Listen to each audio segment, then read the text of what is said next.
Fala galera, eu tô aqui para mais um vídeo no canal e hoje eu vou comentar um pouco sobre a fase de grupos da Copinha Sub-20 de 2024, na Copa Júnior São Paulo. Eu vou dividir o vídeo em três partes. Na primeira parte eu vou apresentar algumas estatísticas da fase de grupos, na segunda parte eu falo sobre alguns times específicos e na terceira parte eu falo para mim quem são os favoritos. Sem perder muito tempo e já avisando, eu tô gravando esse vídeo na quinta-feira, no último dia da Copinha, sendo que ainda falta um jogo, que já está acontecendo, só que eu vou ter que gravar um pouco antes do fim do jogo, que é o jogo do Flamengo, que ele tá ganhando. Tiveram 586 gols marcados na Copinha, uma média de aproximadamente 3 gols por jogo. Então, só para deixar claro, né, tudo que eu falar aqui não vai contar o jogo do Flamengo, mas eu vou considerar como se o Flamengo tivesse ganhado. Aí, uma estatística impressionante é que 60% dos jogos tiveram 3 gols ou mais e 40% 3 gols ou menos, no caso 2 para baixo. Ou seja, basicamente a cada 10 jogos, ou reduzindo, a cada 5 jogos, 3 gols tem mais de 3 gols. Calma aí que eu me embolei aqui. A cada 5 jogos, 3 jogos tem no mínimo 3 gols na partida. Em 2 jogos tem 2 gols ou menos. O melhor ataque da fase de grupos foi o Grêmio. Fez 18 gols em 3 jogos, uma média de 6 gols por jogo. E foi realmente o que aconteceu. 6-0, 6-0 e 6-2.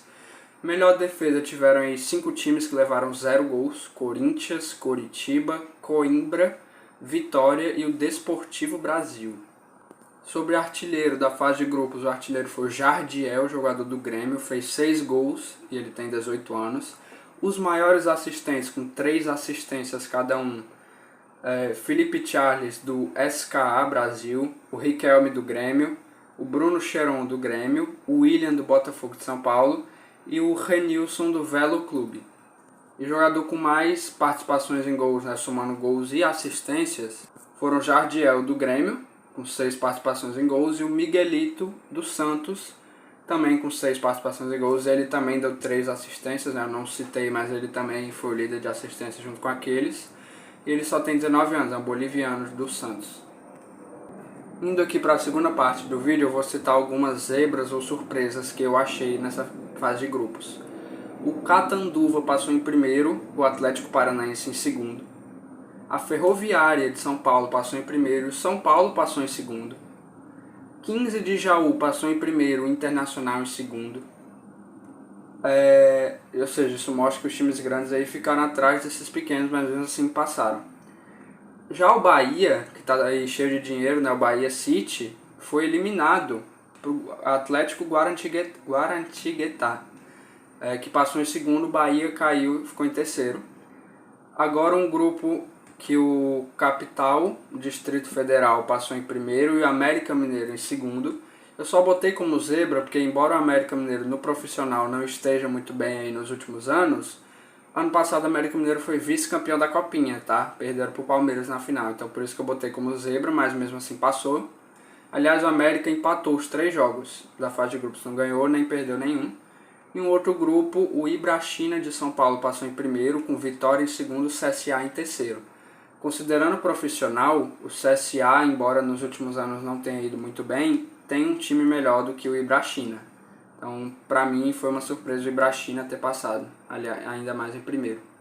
Outra estatística, times que passaram 100% na fase de grupos ganharam os 3 jogos. Grêmio, Botafogo, Ferroviária, Ceará, Atlético Goianiense, Fortaleza, 15 de Jaú, Criciúma, Bragantino, Juventude, Avaí, Desportivo Brasil, Atlético Mineiro, Palmeiras, Santos, Portuguesa de São Paulo, Flamengo e Coritiba. Ou seja, aí muitos times passando 100% na fase de grupos, até porque são muitos grupos. Então, sobre goleadas, eu não separei nenhuma goleada específica, mas eu posso citar uma que o Corinthians fez na primeira partida, se eu não me engano. O Grêmio goleou todo mundo, o CAP fez um 9-0 no Atlético Paranaense, o Inter goleou no primeiro jogo, Palmeiras saiu goleando todo mundo e tal. Um outro time que eu achei meio abaixo, eu não assisti os jogos, mas pelo placar eu achei meio abaixo, o Flamengo. Ganharam os 2 jogos só por um gol de diferença e agora estão ganhando só por 1-0. E agora na terceira parte do vídeo eu separei 3 duelos que eu acho que podem dar jogo na segunda fase, que é Ceará e São Paulo. Embora o São Paulo seja favorito, o Ceará foi muito bem na fase de grupos.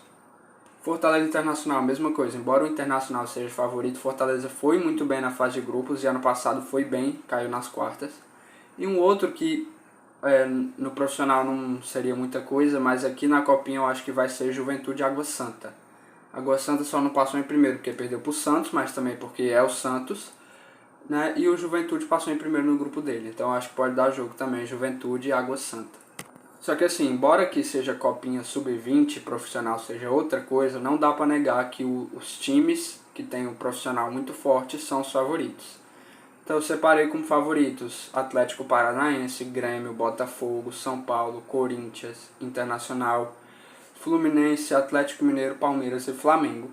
Querendo ou não, são os favoritos, mas por exemplo, ano passado tiveram algumas surpresas. O Sport foi longe, o Goiás foi longe, Floresta foi longe, o Fortaleza, o América Mineiro. Então esses times aí podem surpreender novamente, né? E 2 que eu acho que poderiam sim surpreender era Fortaleza e Ceará.